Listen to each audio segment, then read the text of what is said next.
Et surtout, alors au tout début, j'étais hyper suspect, quoi. Il parlait de maths tout le temps. Je me souviens qu'il y en avait un, il avait expliqué que quand il entendait le mot groupe, lui, il pensait à la structure mathématique. Et je me disais, mais ça, c'est vraiment... ouais, je suis pas... Tu ne sentais pas ta place. Ouais, mais quelques mois plus tard, dans le métro, à l'époque, il y avait des pubs pour je sais plus quelle émission de télé-réalité, ou je sais pas, et il y avait marqué pour faire un tube, faites dans la variété. Et ça, je l'ai lu et je l'ai compris de manière mathématique. Donc, parce que variété est un terme mathématique. Tout à fait, variété qui est liée au tube, aux formules.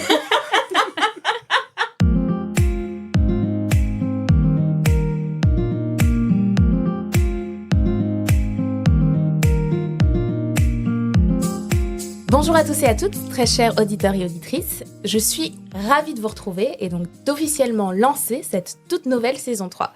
Donc comme je vous l'avais annoncé, on revient avec un nouveau format.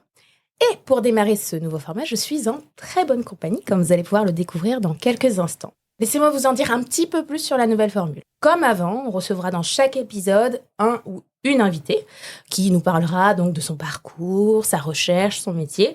Et la nouveauté est que cette discussion, elle se fera maintenant en compagnie de 2 membres supplémentaires qui seront choisis parmi l'équipe récurrente que je m'apprête donc à vous présenter aujourd'hui. Donc, à chaque épisode, en plus d'animer la discussion avec moi et pour interviewer notre invité du jour, l'un des 2 membres de l'équipe nous présentera une carte blanche sur un sujet de son choix.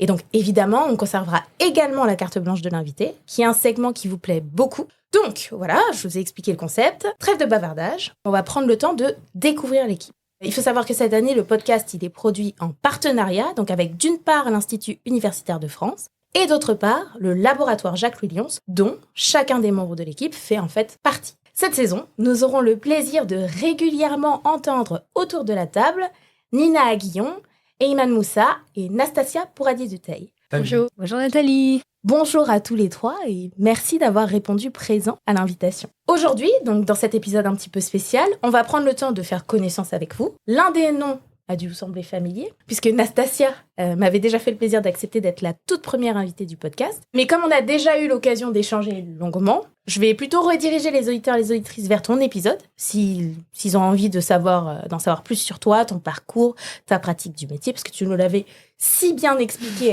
à l'époque, autant qu'ils aillent écouter la version longue, n'est-ce pas ? Mais quand même, pour celles et ceux qui n'ont pas encore le plaisir de te connaître, est-ce que tu peux nous dire ton poste, ton domaine de recherche, pour que comme ça, les gens ils puissent avoir une idée de tes intérêts scientifiques. Bien sûr, donc merci pour cette nouvelle invitation et je suis ravie d'être là de manière en plus récurrente pour cette nouvelle saison.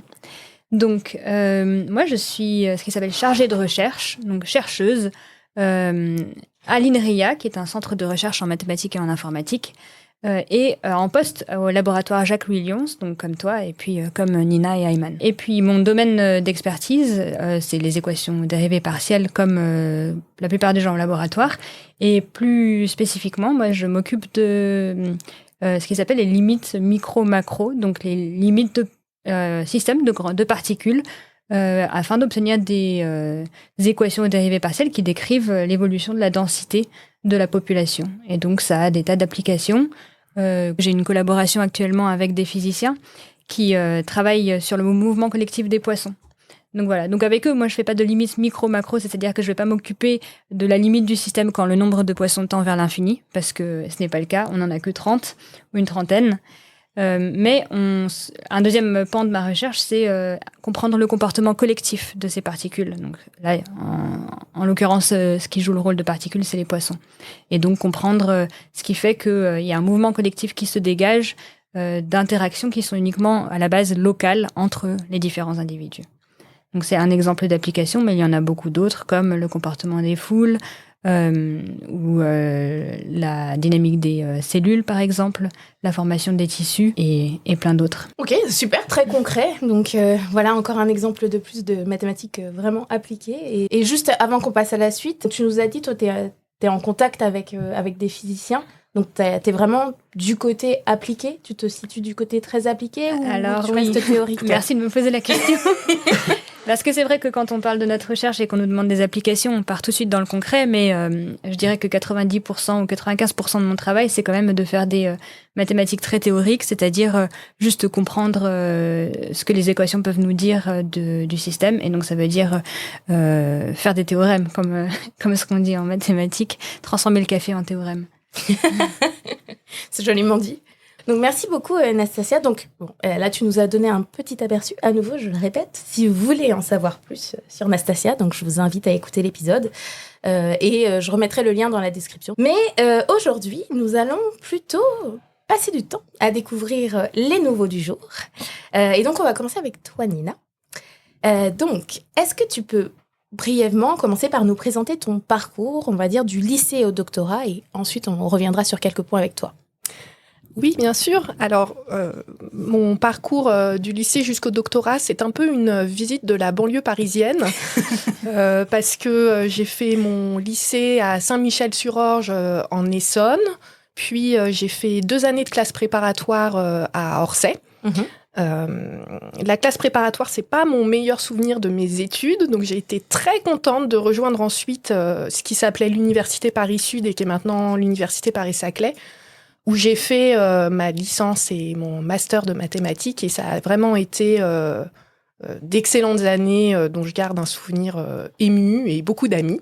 À l'issue de mon master 1, j'ai passé un concours pour intégrer l'École normale supérieure de Cachan, que j'ai réussi, et donc je suis allée c'était à Cachan à l'époque, faire ma préparation à l'agrégation. Donc l'agrégation, c'est un concours qui permet de devenir professeur de mathématiques en lycée ou en classe préparatoire.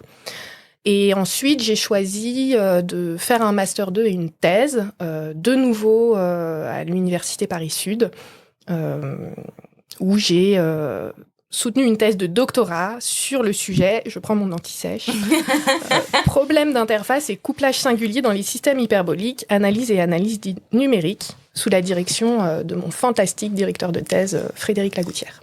Ok, très bien. Donc là, ça nous fait un petit peu le panorama. Alors, si on revient un petit peu au début, alors, on va revenir au lycée. Après, je te poserai une question sur les classes prépa, vu ce que tu as dit. Mais je t'ai vu t'intéresser au sujet. Mais avant qu'on arrive aux classes prépa, juste la question que j'aime bien poser, c'est quel était ton rapport aux mathématiques au lycée ? Moi, j'ai toujours aimé les sciences en général. Depuis, je pense, toute petite, c'est quelque chose qui m'a beaucoup intéressée. Il faut dire que je viens d'une famille qui est plutôt scientifique, avec mon père qui est enseignant-chercheur en physique, et ma mère qui était institutrice et qui avait fait un bac scientifique. Donc, quelque part, j'ai toujours été autour des sciences dans ma famille. Donc, c'est toujours quelque chose qui m'a intriguée. Et puis, voilà, au collège et au lycée, ça marchait plutôt bien pour moi, et ça m'a semblé tout à fait naturel de poursuivre dans cette voie. Et donc, du coup, le chemin naturel, tu nous as expliqué, classe prépa, mais tu as dit que c'est pas ton meilleur souvenir. Est-ce que tu peux un peu élaborer ? Peut-être ça rassurera des auditeurs et auditrices qui y sont en ce moment. Alors, je pense qu'il y a 2 aspects. Premièrement, j'ai fait une classe préparatoire un peu par mimétisme social, sans forcément en avoir très envie. Et en particulier, j'étais pas spécialement attirée par le métier d'ingénieur. Donc, je pense que ça n'a pas aidé à aller en classe préparatoire dans de bonnes conditions, de savoir dès le début que le principal débouché ne serait pas forcément la voie dans laquelle je m'engagerais.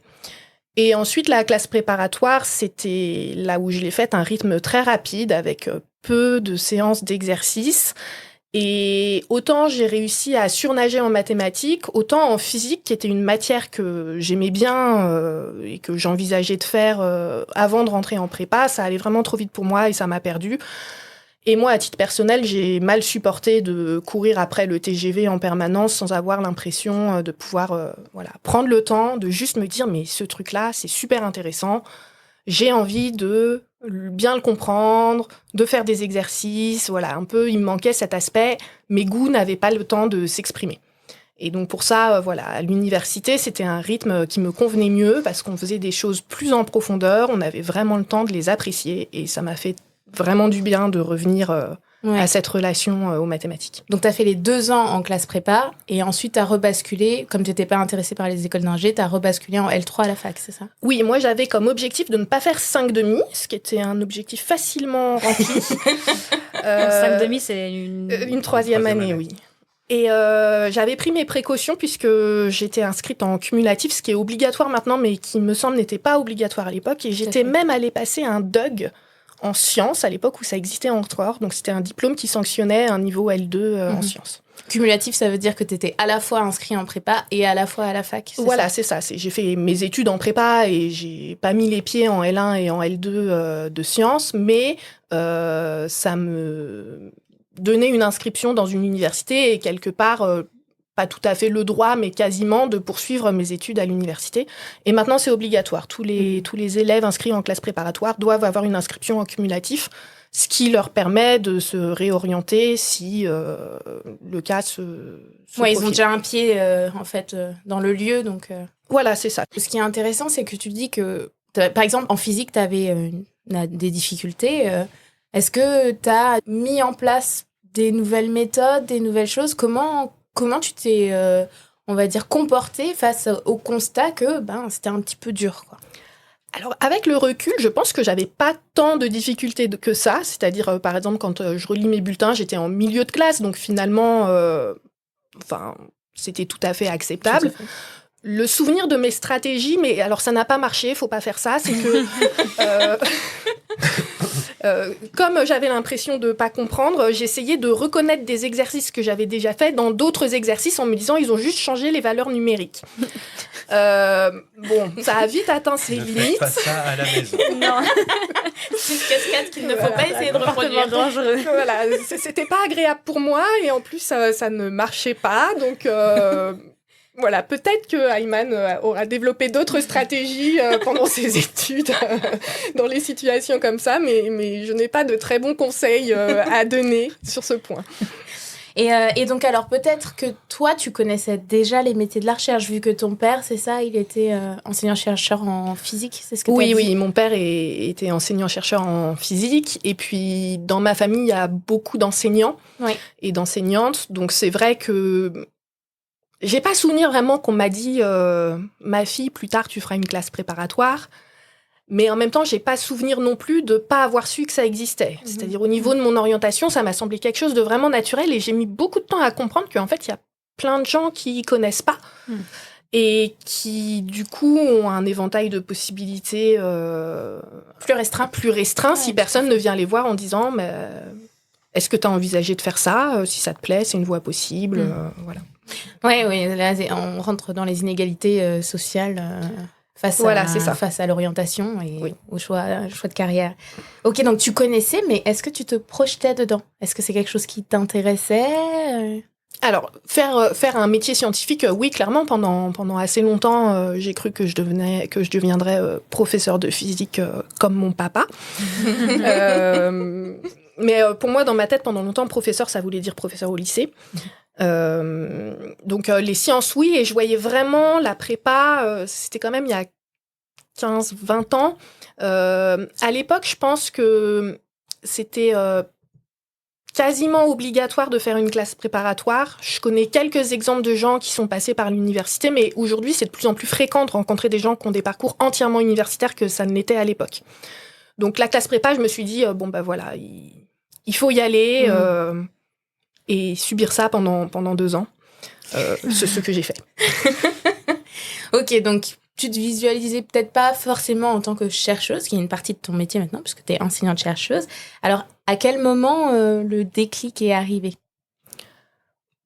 Pour moi, je pense qu'il n'y a pas vraiment eu de déclic. C'est-à-dire, c'était toujours présent. Je savais que c'était un métier possible, même si... Enfin, ce que je savais du laboratoire de là où travaillait mon père, c'était qu'il y avait un escalier en colimaçon comme au Formule 1. Donc, finalement, je savais que ça existait, mais je ne savais pas exactement ce que c'était. Ça s'est vraiment fait petit à petit. Ça marchait bien, les études à l'université pour moi, l'agrégation a bien marché aussi. Et donc, en fait, j'ai poursuivi assez naturellement en me disant, autant essayer. T'as suivi le flow un peu comme toi, Anastasia, où tu t'es laissée porter par le flow aussi, sur la prépa, l'école d'ingé. Oui, un petit peu, mais moi, par contre, je me suis jamais projetée en tant que prof, donc ça m'intéresse un peu ce que tu dis, parce que tu as quand même fait l'agrégation qui aurait pu te permettre de devenir professeur directement. Oui, je pense que c'est le moment où je me suis posé le plus de questions. Parce que effectivement, pour moi, l'agrégation, c'était derrière un poste et j'ai vraiment envisagé à ce moment-là de me dire est-ce que je deviens un professeur au lycée ou non ?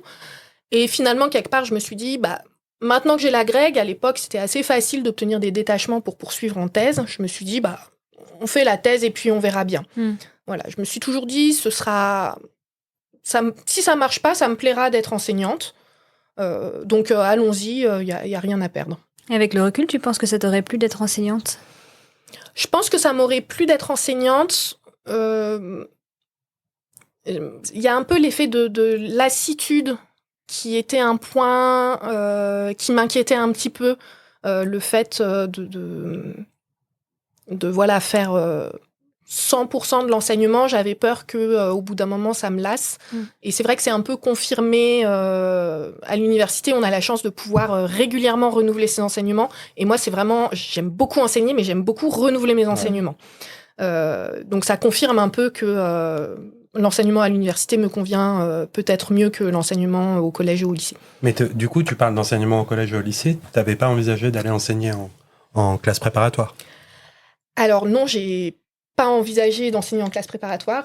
On m'a proposé à un moment donné un remplacement en classe préparatoire. Ah, c'est vrai. Oui, parce que... Ce qui est la façon de rentrer dans le circuit. Hein. Souvent, les gens commencent par un remplacement. Voilà. Alors, ensuite, c'est un cas un peu particulier parce que une fois qu'on a l'agrégation, il faut une académie d'affectation. J'avais demandé Créteil, qui est pas une académie qui est très demandée par les gens qui veulent un poste en classe prépa parce qu'il y a très peu de classes prépa sur cette académie-là.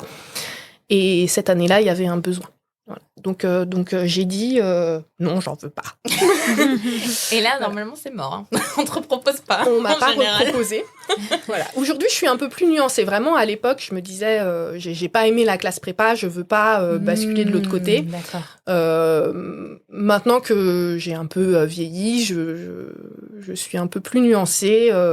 Voilà, je vois les attraits dans ce métier que je ne voyais pas avant. Et puis, je pense aussi que c'est un métier qui a pas mal évolué. Quand je discute avec des professeurs en classe prépa de maintenant, j'ai pas l'impression que ce soit la même manière d'exercer le métier que ce que moi, j'ai vécu en tant qu'élève. Et donc, tu disais que tu t'es un peu laissé porter par le flow, mais est-ce que quand même, t'as peut-être des gens qui te viennent en tête, des rencontres de personnes qui te disent... Mais quand même, à un moment, tu vois, j'étais un peu à la croisée des chemins et elle m'a quand même un peu plutôt dirigée dans cette direction plutôt qu'une autre. Je dirais pas que j'ai vraiment des gens qui m'ont dirigée. Par contre, il y a vraiment des gens qui m'ont montré le plaisir qu'on peut avoir à faire des maths. Donc j'ai eu un professeur au collège qui, je crois, s'appelait Monsieur Jasenski, qui faisait un espèce d'atelier les midis où il nous faisait découvrir des trucs mathématiques très classique, mais je me souviens qu'on avait parlé du triangle de Pascal, de quelle figure avait le plus petit périmètre par rapport à leurs aires, etc., etc. Et ils nous laissaient manipuler, et c'était très satisfaisant de constater des choses, de découvrir des motifs. En plus, ils choisissaient des sujets très jolis. Donc là, il y avait vraiment un aspect que c'était rigolo, quoi. Et puis, il y a aussi un aspect de satisfaction, de compréhension et de découverte par soi-même. Et puis, quand j'étais en L3, j'ai suivi, comme c'est classique, un cours d'équation différentielle ordinaire qui était donné par Madame Dominique Hulin. Et à la fin de son cours, la dernière séance, elle a fait une preuve du théorème de Cauchy-Lipschitz, qui est le gros théorème qui dit que les équations différentielles ordinaires ont des solutions. Mais elle l'a fait en montrant que une approximation numérique de la solution obtenue par un algorithme qu'on peut implémenter sur un ordinateur converge vers la solution. Et c'était la première fois, pour moi, ça a ouvert un domaine de me dire, ah mais en fait, ce qu'on nous fait faire sur ordinateur et les théorèmes, c'est la même chose. C'est pas, je dirais pas que c'est la même chose parce que enfin, voilà, le fait de coder des approximations numériques c'est pas uniquement des théorèmes, mais tout d'un coup, les choses sont liées. C'est compatible. C'est compatible, voilà. Et ça juste, enfin, pour moi, ça ouvre mais je peux aimer coder et aimer faire des maths. C'est pas deux choses différentes. Donc le fait de lier ces deux choses-là, parce que toi, tu l'as dit brièvement, maintenant ton domaine c'est le numérique, et donc ça a un peu ouvert la porte de ton champ d'application maintenant, enfin ton domaine. Oui, en fait, j'ai toujours été intéressée par les aspects informatiques. J'ai appris à coder un peu quand j'étais au lycée, un peu toute seule, mais j'avais pas du tout identifié l'informatique comme un domaine d'études. Donc je m'étais pas dit que l'informatique c'était possible. Je voyais le code comme un espèce d'outil fun et pratique. Et là, ça a vraiment ouvert des perspectives de domaines de recherche Et c'est effectivement vers ce domaine-là. Quand j'ai compris que c'était un domaine de recherche, ça a été clair pour moi que je voulais aller dans cette direction-là. Ok, c'est une parfaite transition. Parce que maintenant, on va parler de ton métier actuel. Donc, est-ce que tu peux développer un petit peu plus sur tes thématiques de recherche, donc ce sur quoi tu travailles, et on va dire tes intérêts scientifiques de façon plus générale? Alors, mon domaine large, c'est l'analyse numérique. Donc, l'idée, c'est d'étudier les algorithmes qu'on utilise sur des ordinateurs pour approcher des solutions. Donc, dans mon cas, c'est des solutions d'équations aux dérivées partielles, comme Nastasia, mais il y a d'autres objets qu'on peut approximer à l'aide d'un ordinateur. Et donc, ces algorithmes, déjà, il faut les trouver. C'est pas forcément simple, en fait. C'est-à-dire, entre le moment où on se dit, tiens, je vais approximer ça par ordinateur, et le moment où on l'approxime par ordinateur, il y a du travail à faire. Et puis, il y a plein de surprises, en fait. C'est un métier où on se dit, ah, tiens, je vais faire cette méthode, ça va bien marcher. Et puis, on le code, et puis ça marche juste pas.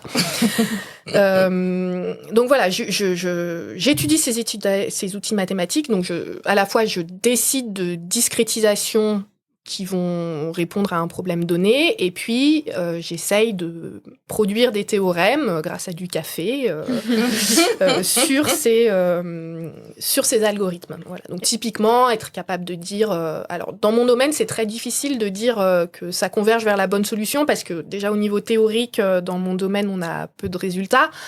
Mais voilà, on peut dire que ça préserve certaines solutions qui sont particulièrement intéressantes, que la hauteur d'eau reste positive, ce qui est pas mal dans mon domaine, est quand même important et pas si facile à démontrer. Donc voilà, ce genre de questions. Plusieurs points sur ce que tu as dit. D'abord, il faut expliquer que quand on a des équations, il y a des fois pas de solution, des fois une solution et des fois plusieurs solutions.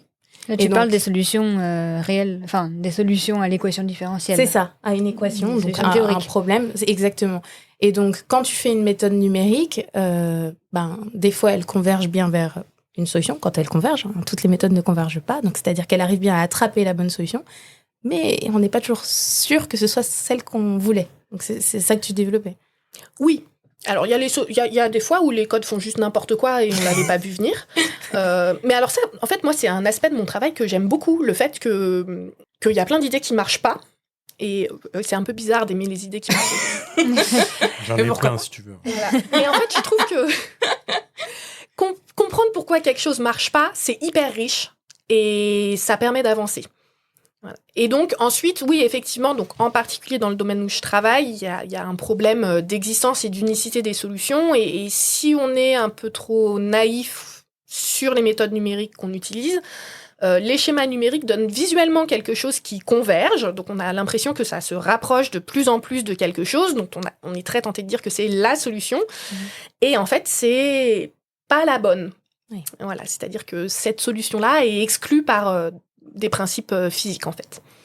Donc, et est-ce que tu pourrais peut-être expliquer ce que ça veut dire que discrétiser ? Parce que tu as utilisé le mot discrétisation, peut-être que tout le monde n'est pas au courant. Les phénomènes qu'on regarde, c'est issu d'équations de l'analyse qui sont continues, c'est-à-dire que en tout point de l'espace et du temps, la quantité physique qu'on regarde a une valeur. Mais quand on utilise un ordinateur, on a une mémoire finie. Donc, ce qu'on fait, c'est que on va plutôt prendre quelques points de l'espace, souvent beaucoup, mais en nombre fini, et on essaye de trouver des relations qui miment ce qui se passe au niveau continu, mais qui vont ne regarder qu'un ensemble de points discrets. Et donc, c'est ce passage du discret au continu qui est un domaine d'études à part entière et sur lesquels il y a beaucoup de techniques possibles. Et c'est parce que c'est finalement pas les mêmes objets il y a des résultats à produire pour observer le lien entre les deux. Et donc cette idée de convergence, finalement, c'est augmenter le nombre de points sur lesquels tu vas calculer ta solution en espace et en temps, et espérer qu'en augmentant ce nombre de points, tu vas te rapprocher de la solution théorique du problème. C'est exactement ça. Et donc une dernière question, et ensuite on va passer à Ayman. Tu peux préciser tes schémas numériques ? Quelles sont les applications concrètes pour lesquelles tu les développes ? Oui, bien sûr. Donc, pour moi, c'est des méthodes qui sont... Enfin, je travaille sur des équations qui s'appellent les équations en eau peu profonde. Donc, c'est des écoulements d'eau et de fluide quand ils sont beaucoup moins profonds que ce qui sont larges. Donc, il y a une application qu'on voit tout de suite qui sont les lacs et les rivières, mais Récemment, je me suis mise à travailler sur des questions issues d'océanographie parce que en fait, l'océan Pacifique, il fait 4 km de profondeur et 4000 de large. Donc, un océan, c'est peu profond d'une certaine manière. Donc vraiment, la notion de peu profond, ça dépend juste du rapport entre ces deux dimensions. C'est pas, c'est pas une histoire de distance vraiment entre la surface et la profondeur. Non, c'est vraiment le rapport entre la longueur et la profondeur. D'accord. Ces dernières années, je travaille avec des océanographes dont le travail est de faire des simulations numériques de l'océan sur la planète tout entière et sur des échelles de temps longues, parce qu'ils travaillent à des échelles climatiques, donc souvent leurs simulations font des centaines d'années, voire des millénaires. Et j'essaye de réfléchir à ces outils-là et de contribuer à ce domaine-là. Donc ça a des applications en écologie ? C'est plutôt des applications au climat. D'accord. Aux projections climatiques du futur, parce que l'océan joue un grand rôle dans le climat, parce qu'il absorbe très bien la chaleur. D'accord. Donc c'est très important de regarder comment l'océan réagit au changement climatique. Ouais. Et je t'ai fait préciser ton domaine d'application parce que je sais que quand on va voir les jeunes, souvent il y a une question de sens dans leur choix d'orientation. Et les mathématiques n'est pas forcément une matière sur laquelle ils projettent le fait qu'ils peuvent, en contribuant aux mathématiques, façonner le monde de demain avec les perspectives qu'ils ont. Et là, voilà typiquement un exemple de, avec les maths, tu travailles sur des questions climatiques qui, il me semble, pour certaines raisons, sont pertinentes de regarder en ce moment. Et quand on fait des maths, ça peut tout à fait être un choix qui est délibéré dans mon cas, et je suis très heureuse d'avoir eu l'opportunité d'aller travailler sur ces questions climatiques. Moi, ça m'a toujours beaucoup travaillé l'utilité de ce que je fais. C'est-à-dire, j'aime à la fois tout comprendre et à la fois être utile. Et donc, il faut trouver un domaine où on arrive à faire ça. Et donc, quand on fait des maths, c'est pas une obligation, mais on peut vraiment choisir de travailler dans un domaine appliqué. Et moi, c'est sur le climat, mais il y a plein d'autres possibilités. Mm-hmm.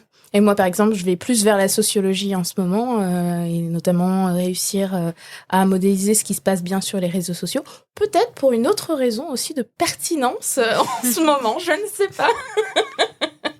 Mais bon, voilà, je trouve que c'est un aspect des mathématiques qui est pas toujours mis en avant. Donc, dès que je peux insister dessus, je le fais. Et surtout, le fait de pouvoir, comme on dit, faire des vraies mathématiques, c'est-à-dire vraiment des mathématiques théoriques, des preuves, et s'amuser avec les outils même, et combiner ça avec une application. Et moi, ce que j'aime bien dire, c'est que je peux me promener sur ce spectre allant du plus théorique au plus appliqué, et mettre le curseur où je veux selon le projet ou les envies du moment. Ça, moi, j'ai mis du temps à comprendre qu'il y avait tout un spectre, en fait.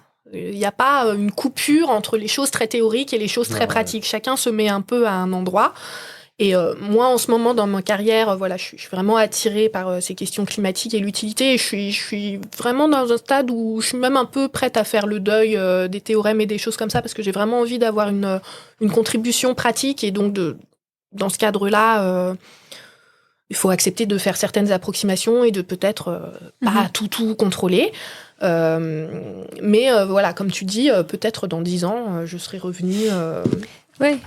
Ça dépend des personnes. On a plein d'exemples au laboratoire de personnes qui déjà se mettent à différents endroits sur ce spectre et ensuite qui eux-mêmes ont bougé au fur et à mesure de leur carrière, que ce soit dans un sens ou dans l'autre. On en a qui commencent de façon plus appliquée et ensuite qui rejoignent le théorique, d'autres qui commencent très théoriques et qui ensuite vont vers les applications. Je trouve qu'on a une assez grande liberté là-dedans. Oui, puis de toute façon, on est toujours le théoricien de quelqu'un et le numéricien de quelqu'un d'autre. Donc... C'est vrai. Voilà. Okay. Merci beaucoup Nina pour cette revisite accompagnée de ton parcours. On va passer à Ayman et ensuite je vous poserai à tous les deux en même temps des questions sur votre métier de façon plus générale. Est-ce que tu peux nous présenter ton parcours s'il te plaît ? Tout à fait. Alors je suis aussi très content d'être là. Donc moi j'ai fait mon lycée au lycée français du Caire en Égypte et j'ai eu mon bac en 2001. Et je suis venu après en France pour faire une classe préparatoire à Saint-Louis de 2001 à 2003. Et j'ai intégré ensuite la même école que Nina, l'ENS Cachan, en 2003. Et là-bas, j'ai fait tout mon cursus. Donc j'étais au département de maths Donc j'ai fait, alors à l'époque c'était licence maîtrise. L'année de la maîtrise c'était justement le passage au système LMD. Donc licence maîtrise ou master, M2, agrégation de maths. Et puis, ma thèse de doctorat, que j'ai également effectuée dans un laboratoire de l'ENS Cachan, sous la direction de Laurent Desvillettes et Marcel Filoche, et elle s'intitulait « Études mathématiques et numériques du transport d'aérosols dans le poumon humain, sans anti-sèche ». C'est ce que j'allais dire, sans anti-sèche. Mais on ne juge pas. Pas du tout. J'aurais pu en avoir besoin. Ok, super. Et alors, même question, ça m'intéresse toujours de savoir, toi, au lycée, ton rapport aux mathématiques, quel était-il ? Mon rapport aux mathématiques, il a commencé au premier contrôle de seconde. Avant ça, j'étais vraiment plus littéraire. Et donc, ce premier devoir de seconde où il était question de valeur absolue, je ne sais pas pour quelle raison, j'arrive pas trop à identifier la rupture avec ce qu'on se voyait avant, mais ça a mieux marqué. En fait, j'ai eu 17. Je m'en souviens encore parce que ça a eu un impact sur la confiance que je pouvais avoir dans ce que je pouvais faire dans cette matière. En parallèle, cette année de seconde, j'ai eu une prof de français, somme toute soporifique. Et donc un très bon prof de maths. Les choses se sont un peu déroulées là, quoi. Où les maths ont commencé à me plaire cette année-là. Et voilà. Et après... c'était un peu le syndrome des portes ouvertes, là, où on veut maximiser le nombre de possibilités, donc S pour avoir le plus de choix possible par la suite, etc. Mais j'avais pas une vision claire de ce que je voulais faire plus tard. Ouais, par exemple, toi, tu connaissais aussi les métiers de la recherche Ah non, pas du tout. Non, j'ai découvert ça en SP, donc la deuxième année de la prépa. D'accord. Et comment t'as découvert les métiers de la recherche ? Parce que j'avais des gens dans ma classe qui voulaient viser une ENS, donc je savais pas ce que c'était que les ENS, parce qu'ils voulaient devenir enseignants-chercheurs. Et donc ça a commencé à apparaître dans mon environnement à ce moment-là. Et ça a apparu, mais est-ce que tu t'es projeté dedans ? Non, toujours pas. Non. Oui, alors ça, j'aurais pu préciser ça, mais le fait que je réussisse ce concours d'une part et que je choisisse cette école, tout ça est largement accidentel. Ah bon ? C'est-à-dire que donc contrairement à ce que décrivait un peu plus tôt Nina, ou même ce que tu disais Nastasia, j'avais vraiment les idées pas claires du tout de ce que je voulais faire. Malheureusement, je pense que c'est le cas de la plupart des gens qui sont en prépa. J'avais compris que c'était un concours, qu'au bout il y avait des écoles, j'avais des noms d'écoles, je ne savais pas ce qu'on faisait dans ces écoles, et je voulais avoir un bon résultat. À ce titre-là, je suis un miraculé parce que finalement, les choix m'ont amené à quelque chose où je suis très épanoui. Mais au moment où j'ai réussi le concours pour l'ENS, j'ai passé un été à Gamberger à me demander si je faisais une 5,5, c'est-à-dire est-ce que je reprenais une année pour essayer d'obtenir une école d'ingénieur, parce que j'avais pas eu d'école d'ingénieur mais c'est là, avec le recul, c'est extrêmement confus. Hein. Vraiment, à part un nom, je sais pas ce que j'allais chercher là-bas, quoi. Je pense même, parce que j'aimais beaucoup les maths déjà, hein, mais je pense que dans ma tête, on continuait à en faire, quoi. Et puis, après, j'ai rapidement compris avec les copains qui avaient intégré dans des écoles d'ingénieurs que ça dépend des écoles. Il y a des écoles où on continue, où il y a une super formation de maths, mais c'est pas forcément les écoles qu'on a en tête. Et ça, j'avais pas du tout cette info. Donc la réussite du concours m'est un peu tombée dessus, et puis après les choses se sont déroulées. Même les premières semaines à Cachan, mon premier échange avec Laurent Desvillettes, qui finalement a été mon encadrant de thèse, c'était parce qu'on était allé le voir avec un autre pote de promo pour lui demander dans quelle mesure on pouvait aller intégrer une école d'ingénieur. Alors Laurent qui avait été directeur du département à l'ENS Cachan, je pense qu'il connaissait ce genre de tergiversation. Et tu penses que c'était pas la première fois qu'on allait lui demander ? Non, pas du tout. Il nous a même cité le cas de gens qui avaient, en parallèle de leur première année à Cachan, repréparé le concours de Polytechnique pour intégrer. Qui nous a dit, c'est possible, vous pouvez... Enfin, je trouve qu'il nous a bien géré. Il a quand même glissé à un moment cette phrase, je me souviens. Il a dit... en même temps, si vous êtes ici, j'imagine que vous avez vaguement un intérêt pour les sciences et donc vous pourriez réfléchir à tel truc. Il y a des possibilités, des passerelles. Bon, il se trouve que donc moi j'ai fait ma thèse avec Laurent Desvillettes. L'autre personne, il est maître de conférence aussi en maths. Donc voilà, on s'était pas posé les questions, mais les choses se sont bien passées pour nous, quoi. Mais non, là, il y a eu un truc un peu incidentel qui a tourné en ma faveur, mais qui n'était pas... Même le fait que j'obtienne cette école-là, tout était un peu... voilà. Et donc, alors, c'est en te laissant porter que finalement, thèse peut-être alors, comment te dire ? Le tout début à Cachan a été un peu dur, au sens où j'étais entouré... La plupart des gens étaient convaincus de la raison pour laquelle ils étaient là. C'était vraiment pour certains des plans, quoi. Et donc ils avaient dans leur entourage des gens qui étaient dans l'enseignement supérieur à la recherche ou qui étaient profs de prépa et ils voulaient faire ça. J'avais aussi, je me souviens des auditeurs libres, des gens qui n'avaient pas réussi le concours et qui étaient là, et je me souviens de... Qui accédaient sur dossier. Ouais, qui accédaient sur dossier, et je me souviens, moi c'était un peu indélicat de ma part, c'est-à-dire que j'avais une position, en fait j'avais réussi un concours super, quoi. Et où je me posais des questions de j'ai peut-être pas envie de rester ici. C'était pas. Mais c'était naïf, mais c'était pas indélicat. Ouais, mais à côté de gens qui, disons, la prépa, c'est aussi une machine à frustration et probablement à tort, hein, tu vois, parce que c'est des gens qui ont eu de très bonnes carrières par la suite.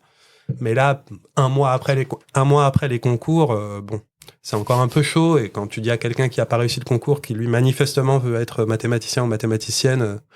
Ouais, moi j'ai réussi ce concours, je sais pas trop. C'était pas. Et surtout, alors au tout début, j'étais hyper suspect, quoi. Il parlait de maths tout le temps. Je me souviens qu'il y en avait un, il avait expliqué que quand il entendait le mot groupe, lui, il pensait à la structure mathématique. Et je me disais, mais ça, c'est vraiment. Ouais, je suis pas. Tu ne sentais pas ta place. Ouais, mais quelques mois plus tard, dans le métro, à l'époque, il y avait des pubs pour je sais plus quelle émission de télé-réalité, ou je sais pas, et il y avait marqué pour faire un tube, faites dans la variété. Et ça, je l'ai lu et je l'ai compris de manière mathématique. Donc, parce que variété est un terme mathématique. Tout à fait, variété qui est liée au tube, aux formes, disons. Donc, en tous les cas, ça a commencé à... Je pense qu'il y a eu les cours me plaisaient en fait, mais c'était très très très paradoxal, hein, parce que en fait j'étais content, j'étais comme un poisson dans l'eau, quoi, mais je me posais des questions. Bon, c'est le moment aussi. Il y a des cours qui ont été un peu décisifs et qui m'ont beaucoup plu, puis j'ai poursuivi. Toujours avec le syndrome dont je parlais plus tôt, en essayant de suivre les conseils à Cachan, on nous orientait très fortement vers des mathématiques appliquées au sens large, mais pour des raisons d'optimisation de chance d'obtenir un poste, quoi. Parce qu'il y a certains domaines des maths où malheureusement, en tout cas à l'époque, il y avait vraiment beaucoup moins de postes que d'autres. Et puis j'ai continué comme ça, et à Greg, et puis ensuite doctorat, mais jusqu'à la thèse, c'était pas... Après la grecque, j'envisageais sérieusement d'aller enseigner en prépa, par exemple. Ah, toi aussi, tu t'es posé la... Enfin, Nina, c'était pas en prépa, mais tu t'es posé la question moi, c'est arrivé d'enseigner. L'année de la grecque, donc je me rendais compte que j'aimais bien les maths, mais le fait d'être enseignant-chercheur, c'était pas encore un scénario que j'envisageais. Mais parce qu'à ce stade-là, on n'a pas encore fait de recherche, en fait. Non, pas du tout. C'est difficile de se projeter dans quelque chose qu'on n'a jamais fait. Et de pas savoir exactement ce que c'était, et de... Alors, il y a un truc quand même... Donc moi, je partage ta critique envers les concours, en fait, la multiplicité des concours qu'on a. Et je me suis souvent posé la question de l'intérêt, en fait, que ça pouvait avoir. Moi, dans mon cas, je réalise... C'est un peu ridicule, hein, mais je vais être totalement transparent. La grecque a bien marché pour moi, j'ai eu un bon classement. Et en fait, ça a eu un impact sur ma confiance en moi pour la suite, quoi. Ça... Je me suis dit, en fait, mais là où je dis que c'est ridicule, c'est que c'est bête parce que c'est un concours et que... Ça a réglé des questions de légitimité, peut-être. En tout cas, de projection dans moi plus tard qui fait des maths. Ouais. Voilà. Ouais. Je me suis... mais à plein d'échelles différentes. On était avec des copains de promo, il y en avait qui avaient souvent l'habitude de se poser des exercices les uns les autres. Et je faisais ça un peu, mais de manière timide. Et après, avec la grecque et une réussite, ça m'a... En fait, je le faisais de manière différente. J'étais plus confiant. Et je pense que ça a peut-être aussi un peu joué pour la suite. Et puis après, à la fin de la thèse, jusqu'au bout, c'était pas totalement sûr. Et finalement, c'est l'obtention d'un poste qui a décidé pour moi. Oui. Voilà. Ok, super. Bah, merci. Donc, on a un peu une idée de ton cheminement. Passons donc à actuellement. Est-ce que tu peux nous expliquer un petit peu tes thématiques de recherche ? Ouais, alors je m'intéresse à des systèmes d'équations aux dérivées partielles, donc EDP. Quelle originalité autour de cette Tout à table. fait, et dans notre laboratoire. Et comme Nastasia, je me situe là, au moment présent, plutôt à l'extrémité théorique de tout le spectre continu des maths applis. C'est-à-dire que je me pose des questions mathématiques sur des systèmes qui peuvent avoir des origines applicatives, pour autant. Et je regarde principalement 2 types de systèmes, soit des systèmes qui sont étudiés pour décrire le transport de particules dans de l'air, soit des systèmes qui sont utilisés pour décrire la dynamique des populations. Ça peut être des populations animales ou des populations de cellules. Ok. Donc, ce qui est drôle, c'est que pour expliquer ta recherche, tu passes toujours par l'application. Mais en vrai, toi, les objets sur lesquels tu travailles, ce sont des équations assez abstraites et un peu vidées de toutes les caractéristiques précises qui en fait une application particulière. Alors, c'est vrai, mais il y a une question sur laquelle je planche depuis quelques années maintenant, qui, disons, c'est notre manière à nous, les mathématiciens, de faire de la modélisation, je dirais, rigoureuse. C'est ce qu'on appelle la dérivation, où tu essayes de récupérer un modèle d'EDP comme une limite de modèles qui sont obtenus de systèmes plus élémentaires. Mm-hmm. On peut le relier au schéma numérique ou à l'approximation que présentait Nina un peu avant, mais avec la contrainte que les approximations successives, on veut qu'elles proviennent de lois élémentaires, de lois de comportement, qui seraient justifiées d'un point de vue de la description du phénomène. Ok, et on a évoqué ce qui vous intéressait. On va finir cette partie avant de passer aux cartes blanches sur des gens qui n'ont aucune idée de à quoi ça ressemble de faire de la recherche. Est-ce que vous pourriez décrire concrètement ce que vous faites au quotidien et puis dire quelles sont les parties qui vous plaisent le plus dans le métier? Donc, que la recherche. Que la recherche. L'enseignement, les gens arrivent un peu Ouais. plus à se projeter. Alors, je dirais que, Nina, je me permets en premier, il y a un truc qui est peut-être un peu difficile à comprendre pour les gens qui ne font pas ça, et qui est, je pense, caractéristique du métier de chercheur. Et je ne pense pas qu'il y a d'autres métiers au monde. C'est que l'essentiel du temps, ça ne marche pas. Oh là là, c'est vrai. Non, mais c'est difficile. C'est difficile à imaginer parce qu'il n'y a pas de métier comme ça. C'est-à-dire que quand il y a un problème dans un truc ou quoi, en fait, on contourne, on machin, on avance. Et nous, c'est notre lot, c'est le fardeau. C'est aussi la beauté du truc. Mm-hmm. Et ça fait que les moments où ça marche sont des moments de joie extrêmement intenses.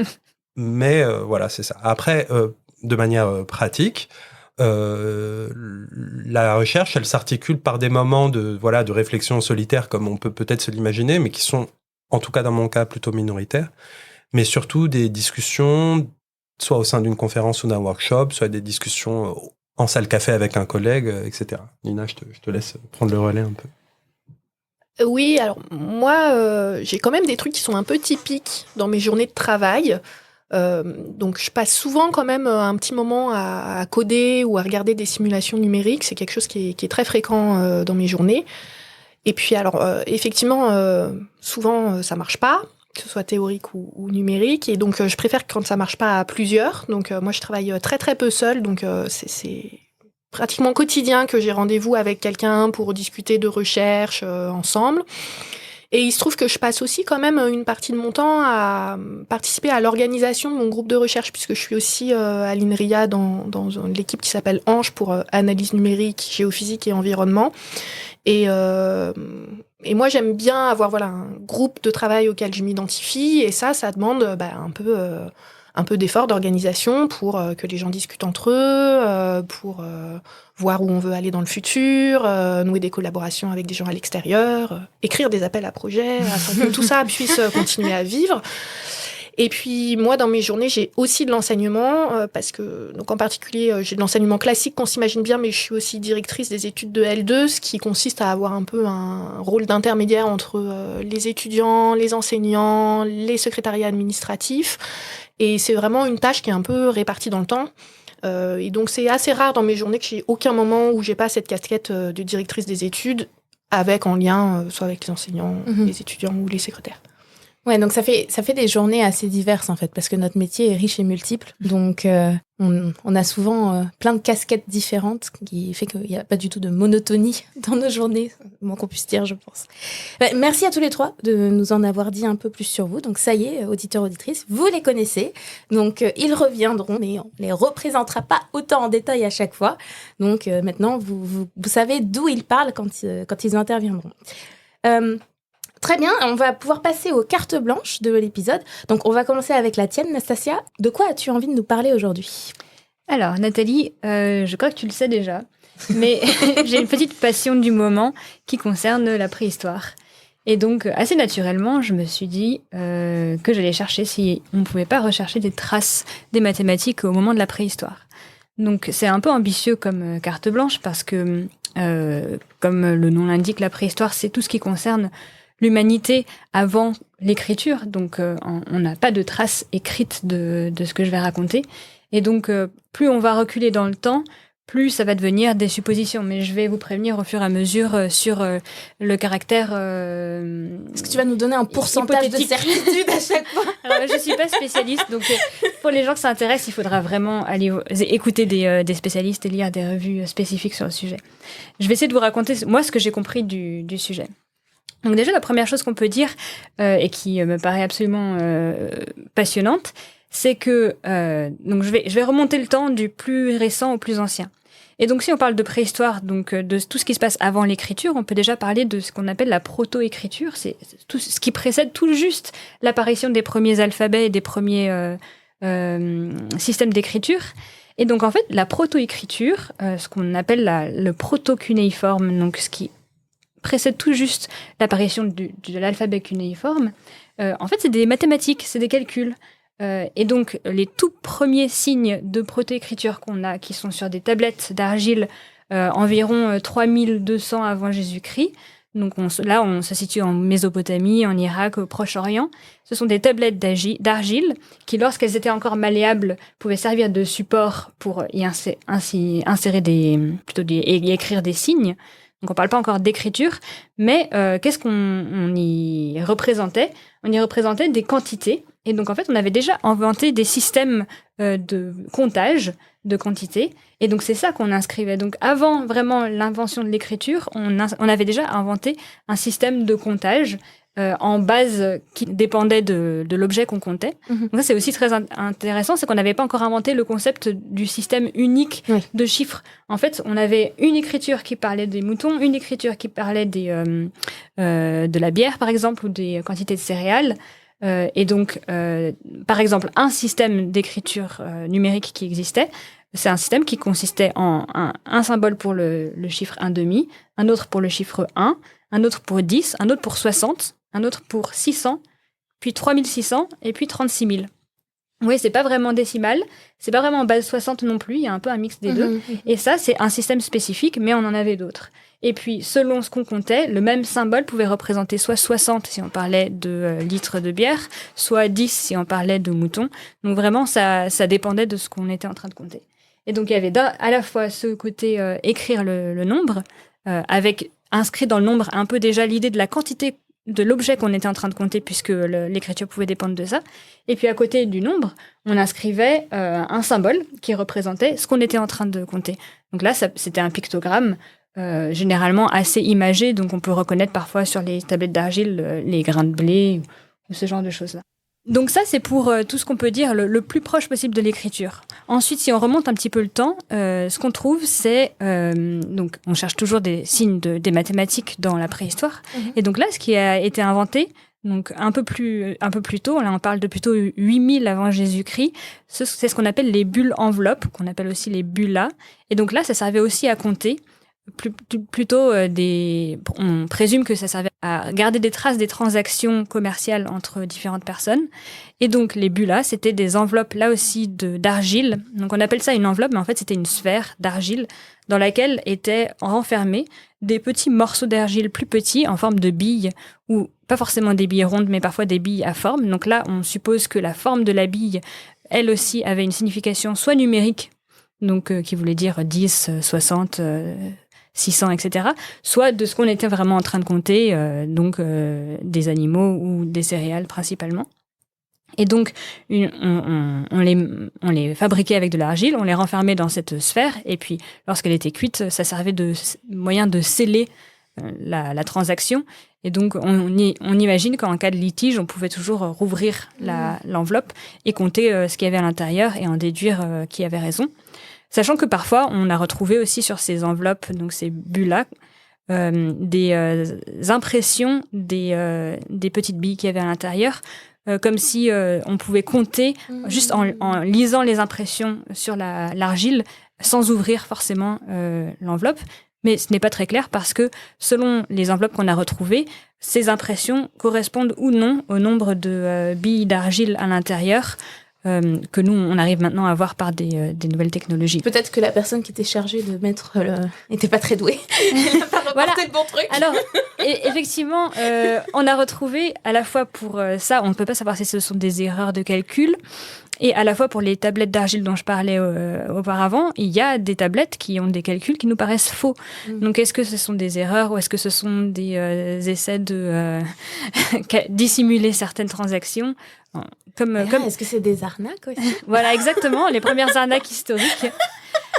On le saura jamais. Donc, comme tout ce que je vais raconter, c'est des interprétations d'objets qu'on a retrouvés, hein, sans avoir aucune idée de vraiment le fond de l'histoire. Et pour finir sur ces histoires de bulles, enveloppes et de billes, donc en fait, les billes, on utilise le mot calculi, qui en latin veut dire petit caillou, et qui est en fait l'étymologie du mot qu'on utilise aujourd'hui pour dire calcul. Donc tout ça vient de là ? Ça vient de là. Waouh. C'est les mêmes qu'on a dans les reins. Oui, c'est vrai. Ils sont moins sympas, ceux-là. Je continue un peu à remonter dans le temps. Donc là, on est de plus en plus ouvert sur les suppositions. Donc je vais vous raconter des choses et puis peut-être que vous aurez d'autres interprétations de ce que ça peut bien vouloir dire. Donc si on remonte encore le temps, au néolithique, donc environ 3000 à 1600 avant Jésus-Christ, on a la construction de Stonehenge, par exemple, en Angleterre. Donc là, c'est un petit peu concurrent à déjà une époque où on avait de l'écriture en Égypte. Donc on était encore en préhistoire en Europe, mais pas forcément partout dans le monde. Et donc là, Stonehenge, ce qu'on peut dire d'intéressant de mathématiques dessus, c'est qu'il y a clairement une construction géométrique. Ce sont des cercles de pierre concentriques. Donc, il fallait savoir tracer des cercles, mais à cette époque, c'était déjà apparemment bien connu. Et puis, une certaine connaissance astronomique, puisqu'on a remarqué que les pierres sont alignées avec les solstices d'hiver, d'été, les équinoxes. Donc, il y avait clairement une bonne compréhension mathématique et astronomique du monde qui nous entoure à cette époque. En tout cas, c'est des suppositions qui sont faites lorsqu'on interprète ça. Ensuite, une autre peut-être chose intéressante, c'est toujours au néolithique, ce qu'on appelle les cerfs-volants du désert. Alors, les cerfs-volants du désert, ce sont des constructions, elles aussi, en petits murets de pierre. Donc, on trouve ça aussi au Moyen-Orient, en Afrique du Nord, en Asie centrale. Et donc, c'est des constructions gigantesques qui servaient très probablement à rabattre les animaux sauvages, les proies, vers une espèce d'enceinte gigantesque. Donc, il faut imaginer une espèce d'enceinte, pas vraiment circulaire, plutôt avec des formes en étoile et des couloirs qui menaient un peu les animaux vers cette enceinte-là. Et donc, c'est des choses gigantesques qui peuvent faire plusieurs centaines de mètres de diamètre ou plusieurs kilomètres de diamètre. Et donc, pourquoi on parle de mathématiques ? C'est qu'en fait, récemment, l'année dernière, en 2023, et puis un petit peu avant aussi, on a découvert sur ces sites des pierres, une pierre gravée avec un dessin de la structure énorme de 4 km de diamètre qui était représentée. Donc en fait, c'était le premier plan de l'histoire. Et donc ça veut dire que déjà à cette époque, donc on parle d'il y a 9000 ans, où celles-ci sont vieilles je crois que la plus vieille pierre qu'on a trouvée date de 8000 ans, si je ne me trompe pas, on avait une idée géométrique très précise, une correspondance entre un dessin à l'échelle, une échelle inférieure, et une structure réelle beaucoup plus grande. Donc là aussi, on peut dire qu'il y avait des traces de mathématiques. Pour terminer, je vais raconter un des plus anciens qu'on peut retrouver. Et là, ça devient vraiment hypothétique. Donc, qu'est-ce qu'on a retrouvé ? C'est pendant le Paléolithique, qui est une période qui s'étend d'il y a 3 millions d'années à 12 000 avant Jésus-Christ. Donc avant la sédentarisation des humains, donc lorsqu'on était encore nomades, on a retrouvé des objets, des os ou des pierres ou des bois de renne par exemple, très probablement décoratifs parce que percés, donc comme si on pouvait les accrocher autour du cou avec un fil. Et ces objets sont gravés de petits traits parallèles. Et sur beaucoup des objets qu'on a retrouvés, donc là encore c'est très hypothétique, il y a à peu près une trentaine de traits sur chacun des objets. Et certains ont été retrouvés ensemble de sorte qu'ils pourraient peut-être être groupés par 4 par exemple. Et donc qu'est-ce qu'on peut dire de ces trentaines de traits faits autour d'un même objet? Donc ça peut être juste de la décoration, donc des premiers efforts de décoration d'objets, surtout s'ils avaient vocation à être portés.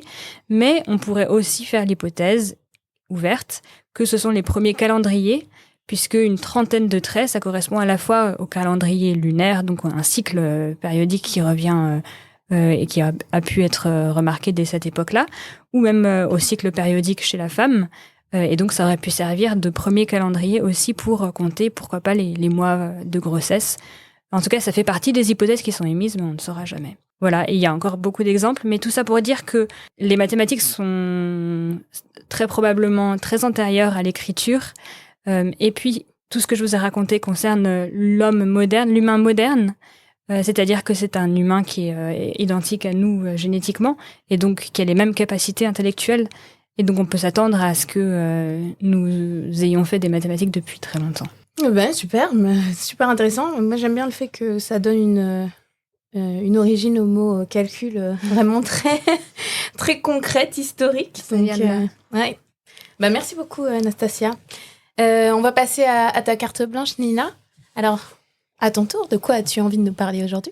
Je vais un peu prendre le relais de la chronique de Nastasia. Donc là, on rentre dans l'histoire. Donc dans tout ce que je vais vous parler, on a des traces archéologiques et écrites. Et je vais vous parler d'approximation de pi.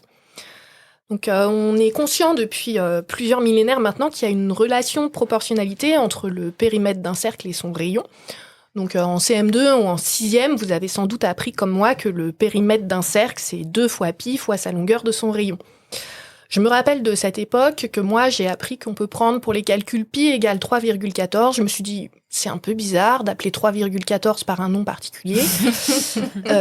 Mais en fait, assez vite, j'ai appris à l'école que c'était une approximation, que le nombre pi était très très compliqué et que d'ailleurs, il fallait lui laisser sa lettre grecque dans les calculs. Donc, connaître une valeur approchée de pi... Au début, c'est une question très pratique parce qu'on en a besoin pour calculer des longueurs et des surfaces en architecture. Et puis, dès qu'on fait du calcul astronomique, on a aussi besoin de valeurs approchées de pi. Et c'est pour ça que c'est une histoire ancienne. Et vous allez voir que ça va nous prendre 2 millénaires et que ça va nous faire pas mal bouger sur le globe. Donc, si vous cherchez une valeur approchée de pi, vous allez très facilement trouver expérimentalement la valeur de 3. Et on sait que les babyloniens utilisaient déjà cette valeur en moins 1800 parce qu'on a retrouvé une tablette près de Suse, qui est dans l'actuel Iran, qui indique que la constante du cercle, c'est-à-dire le rapport entre le rayon et son périmètre, vaut 1/12. Sur la même tablette, un peu plus loin, apparaît une constante du cercle améliorée qui correspond à pi égale 3,125. À peu près au même moment en Égypte, le scribe Amnès écrit le papyrus de Rhind, dans lequel sont regroupés plusieurs résultats mathématiques. Et le 50e est particulièrement intéressant pour nous, puisqu'il indique que l'aire d'un disque de rayon R est la même que l'aire du carré, dont le côté est 1/9 plus petit que celui du disque. Si on traduit... correspondre des surfaces. Ouais, tu fais correspondre un disque et un carré. Mmh. Et si on traduit cette similarité d'aire, ça revient un peu à faire la quadrature du cercle en Égypte il y a 2 millénaires, eh bien, ça donne 3,16 comme approximation de pi. Et ça veut quand même dire qu'il y a environ 2 millénaires, à 2 endroits distants de 1700 km, on a des approximations de pi qui sont exactes à 0,5% près. C'est pas mal, hein, ouais. C'est déjà très bien. Ouais. C'est fou que ça soit trouvé à peu près au même moment, quoi. Ouais. Et ça, tu vas voir, ce ne sera pas les seules coïncidences historiques dans cette histoire. Wow. Alors, dans l'Antiquité, apparaît l'idée qu'on peut obtenir un encadrement de pi aussi précis que l'on veut en le coinçant entre 2 figures géométriques dont on sait calculer le périmètre et en prenant de plus en plus de côtés. Donc au IIIe siècle avant notre ère, en utilisant des polygones à 96 côtés, Archimède obtient que 223 sur 71 est plus petit que pi, qui est plus petit que 22 septièmes. Et on est déjà à la précision de 3,14 à ce moment-là. Et on retrouve le même polygone à 96 côtés au IIIe siècle après Jésus-Christ cette fois-ci, dans les travaux du mathématicien chinois Lui Hui. Donc il utilise l'aire des polygones plutôt que leur périmètre, et il fait une remarque qui est intéressante. Il se rend compte que l'aire, pour passer d'un polygone de 48 côtés à 96 côtés, est environ 4 fois plus petite que celle qu'il vous faut pour passer d'un polygone de 24 côtés à 48 côtés. Et il remarque de même que l'aire pour passer d'un polygone à 96 côtés à 192 côtés est environ 4 fois plus petite que celle pour passer du polygone de 48 à 96. Et alors ça, c'est très malin parce que ça lui permet d'augmenter virtuellement le nombre de côtés de son polygone à l'intérieur du cercle, non pas en utilisant les formules exactes, mais vraiment très pénibles à calculer parce qu'elles font intervenir des racines carrées, et calculer une racine carrée, c'est compliqué. Eh bien, il peut remplacer ça par une simple série géométrique. Et ça lui permet, avec un polygone de seulement 96 côtés, d'obtenir l'approximation pi égale 3,1416, qui est aussi précise que celle qu'il aurait eue avec un polygone régulier à 3072 côtés. Alors moi, ce qui me fait rire, c'est que il mène des calculs très précis, puis il conclut en disant « Mais bon, faites 3,14, ça ira très bien. » Alors, on va sauter d'un millénaire plus tard pour retrouver le mathématicien perse Al-Kashi, qui a poussé à l'extrême cette méthode en utilisant un polygone à plus de 800 millions de côtés pour arriver à une approximation de pi à 14 décimales tout de même. Alors, j'ai pas trouvé s'il avait fait ce calcul dans l'oasis de Kashan, qui est dans l'actuel Iran, où il assista à une éclipse de lune quand il était jeune, ou à l'université de Samarcande en Ouzbékistan, où il finit sa carrière. Alors, ma théorie, c'est que c'est ce à quoi il s'est occupé pendant le trajet, parce qu'il y avait quand même pratiquement 2000 km à faire. Et c'est vraiment pratiquement exactement au même moment, en Inde, dans la région du Kerala, qui est à la pointe sud-ouest de l'Inde, qu'apparaît une nouvelle méthode, vraiment complètement nouvelle, qui a été trouvée par Madhava de Sangamagrama, qui utilise une série infinie dont la somme vaut pi. Alors, l'histoire des mathématiques n'a mis que récemment ses travaux en lumière, et ça explique sans doute pourquoi les formules dont je vais vous parler, vous les connaissez sous le nom de formules de Leibniz ou de Grégori, bien que ils ont été en fait redécouverts 2 siècles plus tard en Europe. Donc, la plus célèbre de toutes vous dit que pi sur 4, c'est 1, moins 1 tiers, plus 1 cinquième, moins 1 septième, plus 1 neuvième, etc., etc. C'est la plus connue, mais elle est franchement pourrie pour calculer pi, puisque si vous voulez obtenir p décimale correcte, il faut que vous fassiez 10 puissance p opérations, et ça, c'est énorme, il n'en est pas question. Et d'ailleurs, c'est pas celle-là qu'utilise Madhava de Sangamagrama, puisqu'il en utilise une autre que je vais tenter de vous lire. Donc, pi sur la racine de 12, c'est 1, moins 1 tiers fois 1 tiers, plus 1 cinquième fois 1 tiers au carré, moins 1 septième fois 1 tiers au cube, plus 1 neuvième fois 1 tiers à la puissance 4, etc., etc. Et c'est nettement plus efficace à cause de l'apparition des puissances successives de 1 tiers. Et en fait, le nombre de décimales exact est directement proportionnel au nombre de termes calculés. Et c'est avec seulement 21 termes qu'il trouve une approximation correcte à 11 décimales près, et il n'a seulement besoin de manipuler des fractions, aucune racine carrée. Et à ce jeu-là, c'est John Machin qui a découvert une formule particulièrement intéressante en 1706. John Machin ? John Machin, oui. Alors, ok. Peut-être que ça formule de Machin. Peut-être qu'il n'était pas français. Il n'était pas français, je ne crois pas. Machin. Machin John. Et cette formule vous dit que pi, c'est 16 fois l'arctangente de 1 cinquième moins 4 fois l'arctangente de 1 sur 239. Alors, à partir de ce moment-là, en Europe, c'est la course décimale de pi, avec plein de gens qui font des calculs à la main de plus en plus précis. Et alors, moi, quand je pense à William Shanks, qui est un Anglais, j'oscille entre l'admiration et la rêverie, parce qu'il a passé 20 ans à calculer des décimales de pi, et Wikipédia nous apprend que le matin, il calculait des nouvelles décimales, et l'après-midi, il vérifiait ses calculs. En 1807... Ce n'est pas représentatif du métier de chercheur en mathématiques. On fait plus ça. Le métier a bien évolué, Dieu merci. Je ne serais pas devenue mathématicienne à cette époque. En 1807, il publie un ouvrage qui contient une approximation de pi avec 707 décimales, dont 527 étaient correctes. Alors, on continue au XXe siècle avec 2 nouveautés. Donc en 1910, le mathématicien indien Srinivasa Ramanujan découvre plusieurs séries qui approximent pi avec une convergence très rapide. Je ne vous donne pas la formule parce que la chronique ne doit durer que 10 minutes. Merci de nous préserver. Sa série la plus efficace permet d'avoir 8 nouvelles décimales pour chaque terme calculé. La deuxième révolution, c'est l'apparition des ordinateurs qui permettent de faire les calculs beaucoup plus vite et de manière beaucoup plus fiable. En 2022, l'informaticienne japonaise Emma Haruka Iwao, qui est une spécialiste du calcul haute performance chez Google, a calculé 100 billions de décimales de pi. La simulation a tourné 5 mois et a utilisé plus de 500 terabits de mémoire. L'approximation de pi par un ordinateur, ça vient avec plein de nouvelles questions, comme comment stocker des très grands nombres, comment faire les multiplications et les calculs le plus vite possible, quelle architecture d'ordinateur est la mieux adaptée pour ces calculs, etc. etc. D'après Emma Haruka Iwao, la partie la plus stressante de ce travail fut la vérification des calculs à la fin. Et alors là, moi, ça m'a un peu fait rêver, parce que comment vérifier un calcul quand on détient le record du monde ? Donc on a personne avec qui se comparer. Eh bien, il existe des formules extractrices de décimales, comme la formule de Bailey-Borwein-Plouffe, encore un nom rigolo, qui permettent de calculer des décimales sans avoir calculé les précédentes. Et ça lui a permis de vérifier la fin de son calcul. Wow. Mais ça donne pas toutes les décimales. Ça peut donner n'importe quelle décimale. Tu te dis, je veux la décimale numéro 1 44 000, tu appliques ta formule, j'imagine qu'il y a plein d'enjeux de calcul derrière. En fait, ça fait intervenir des très grands nombres. Donc, en termes d'erreurs d'arrondi et de choses comme ça, j'imagine qu'il y a beaucoup de questions. Mais ça te donne ta décimale précise que tu cherches. Mais donc, elle n'a pas vérifié tous les chiffres, elle a vérifié uniquement les derniers. Elle a vérifié la fin. Du coup, il y a peut-être des erreurs avant, quoi. La probabilité est faible.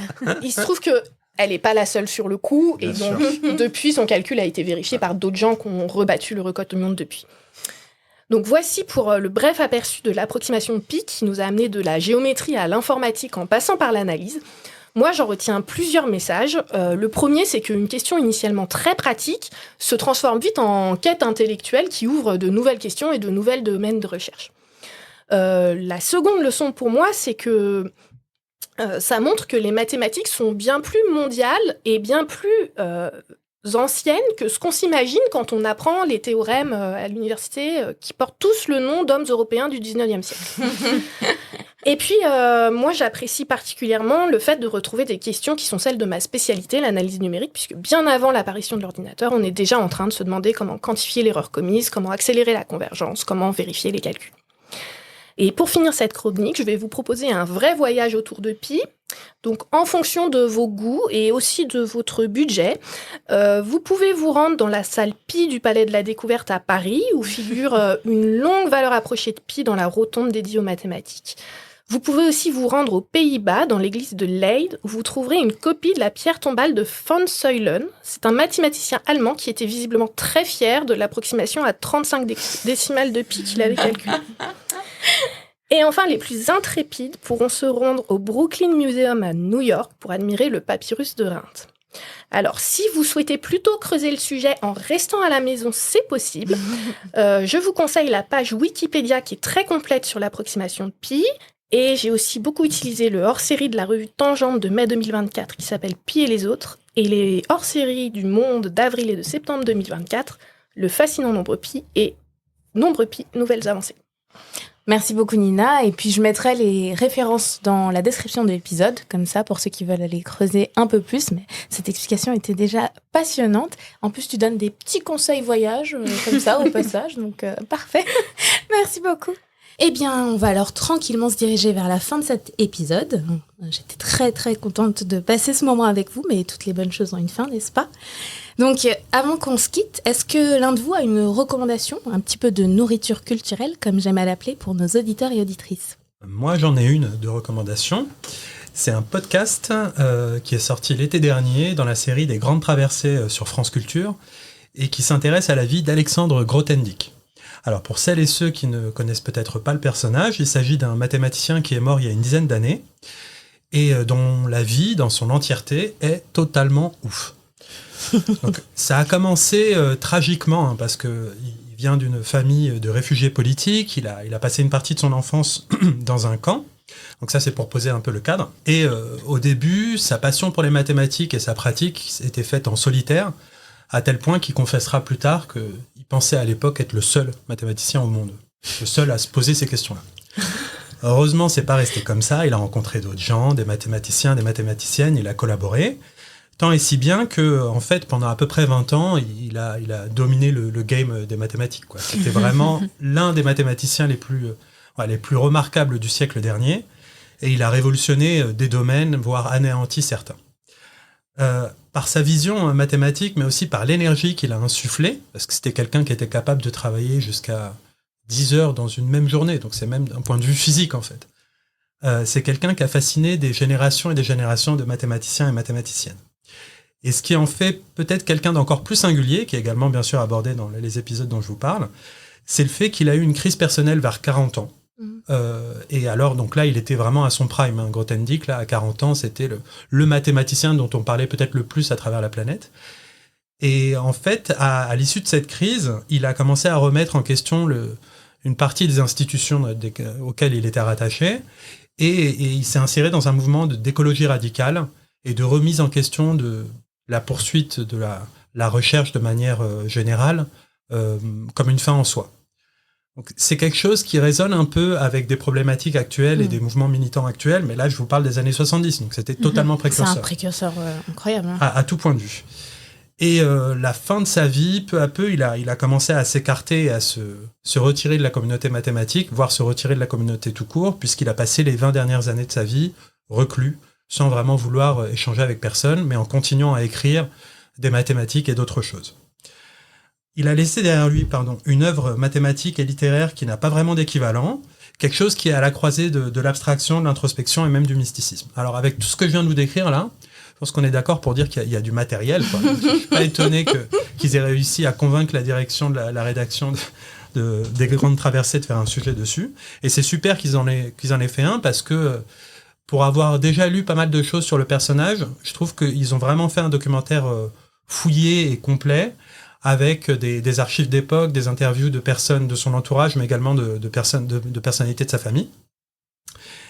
Et ces 5 épisodes de 1 heure, ça paraît hyper long comme ça, mais comme c'est très bien réalisé, en fait, on ne sent pas le temps passer. Donc, je recommande vivement.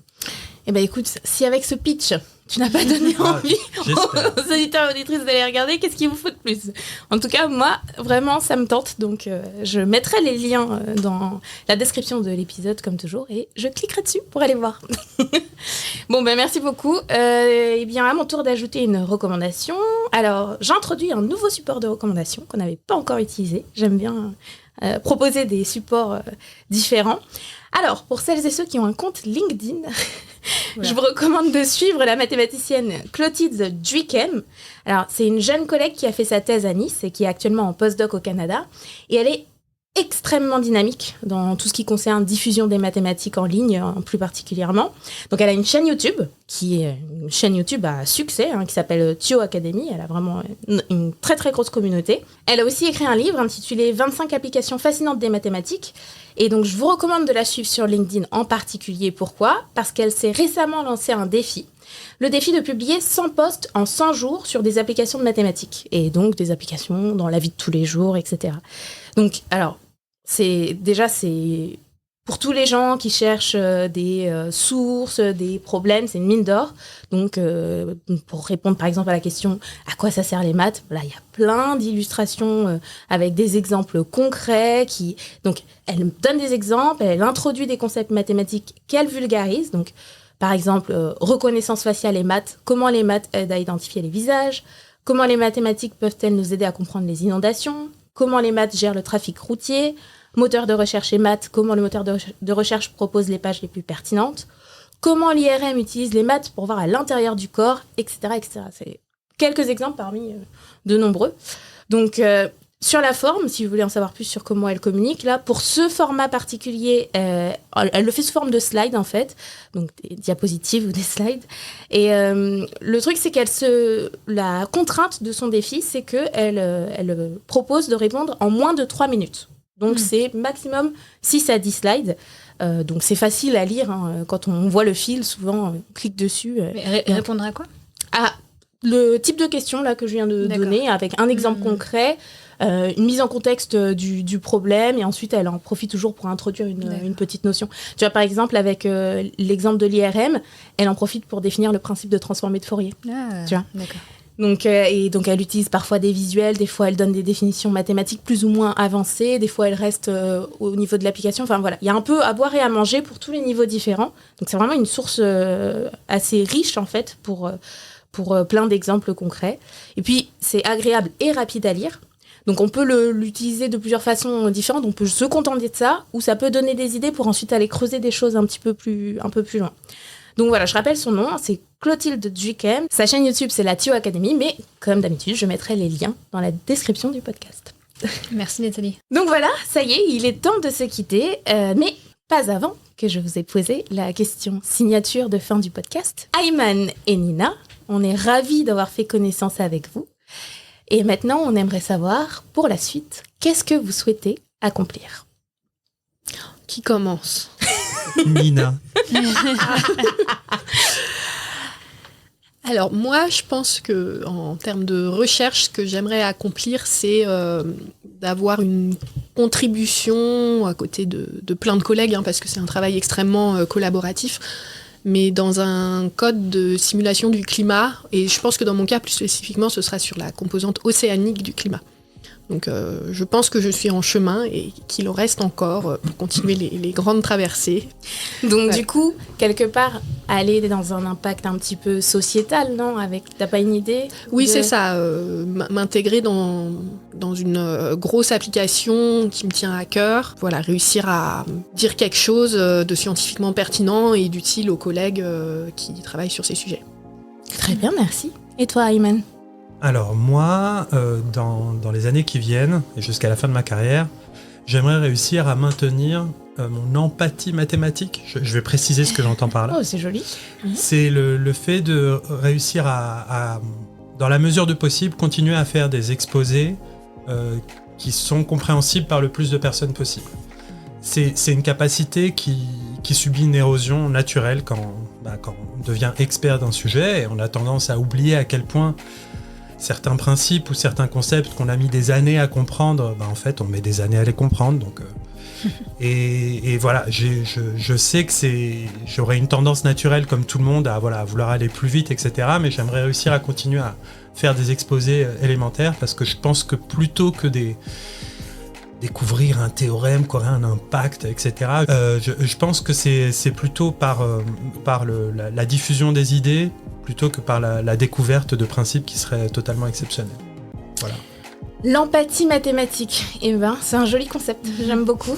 Alors si je puis te rassurer, pour avoir assisté à un exposé de toi il n'y a pas très longtemps, t'es en bonne route. Merci. Continue comme ça, c'était vraiment un super exposé et c'était très accessible malgré le haut niveau de ce que tu présentais. Donc ton empathie mathématique pour l'instant elle est au top.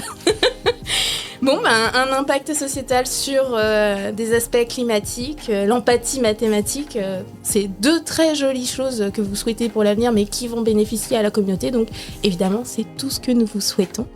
Et merci encore d'avoir accepté de rejoindre cette aventure, tous les trois. C'est vraiment un plaisir pour moi de partager ça avec vous. Merci Merci à Nathalie. toi. Merci à toi. On est tous très contents d'être là. On reviendra. Oh, super. Tant mieux parce qu'on comptait quand même un peu sur ta présence, donc c'est une bonne nouvelle. Et donc, évidemment, je ne vous oublie pas. Merci également à vous, auditeurs et auditrices, d'être restés jusqu'au bout. Si ça vous a plu, n'hésitez pas à aller mettre 5 étoiles sur Apple Podcast ou Spotify, même si vous nous écoutez traditionnellement par d'autres canaux. Ça prend très peu de temps, mais ça aide énormément. Comme nous avons à présent la chance d'enregistrer dans de beaux studios, je partagerai également des extraits vidéo sur la chaîne YouTube et les réseaux sociaux du podcast. Donc, vous pouvez trouver tous les liens dans la description de l'épisode. N'hésitez pas à aller liker, commenter et puis nous dire si ce nouveau format vous a plu. Qu'est-ce que vous avez pensé de notre nouvelle équipe qui est au top, n'est-ce pas? Et puis, comme toujours, c'était un plaisir. À bientôt dans le prochain épisode.